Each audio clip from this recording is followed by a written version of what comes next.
Le fils de Rubens Barrichello partage une belle anecdote sur Verstappen. Tiens donc. Il a 21 ans, Dudu. Déjà 21 ans, et donc. Il se souvient de sa rencontre de plus de 4 ans avec Verstappen quand j'avais 17 ans. J'étais assis sur le simulateur comme pratiquement tous les autres jours. Puis soudain, Max est entré dans le hall où je me trouvais à crier «Oh mon Dieu, que c'est cool, j'étais numéro un à ce moment-là», jusqu'à ce qu'il arrive et qu'il soit plus d'un dixième plus rapide. Il n'a pas non plus échappé au néerlandais qui était opposé au fils de Rubens Barrichello. Il m'a envoyé un message pour me demander si j'avais besoin d'un setup. Je lui ai répondu par l'affirmative. Mais je ne croyais pas que c'était Verstappen. Pourquoi m'aurait-il envoyé quoi que ce soit? Il m'a envoyé le setup, les différences étaient minimes, et on a discuté toute la journée. Donc ils ont roulé sur iRacing en gros, quoi, voilà.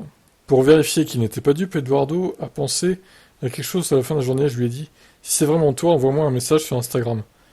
Et moins de 2 minutes plus tard, il m'a envoyé un message. Bah, en même temps, un Verstappen si rapide, ça peut être que lui, hein. Il n'a pas 36, hein. Heureusement d'ailleurs. En ce qui concerne son père, Eduardo Barrichello n'y arrivera pas. En 2021, il passe des courses américaines à l'Europe. Il est court dans le championnat régional de Formule cette année, en 2022, mais il n'impressionne pas au point de réussir à passer en F3. Il court désormais au niveau national de la série Stock Car Pro. Bon, en gros, voilà, il n'a pas le talent de son père, qui lui-même n'était pas non plus le meilleur pilote du monde, mais au moins il a réussi à arriver chez Ferrari, donc pour faire le porteur d'eau de Michael Schumacher et un peu plus tard de Button chez Braun. D'ailleurs, on est en pleine saison 2009 sur Twitch en ce moment, donc abonnez-vous au Twitch, on fait des lives de temps en temps. Allez, ciao.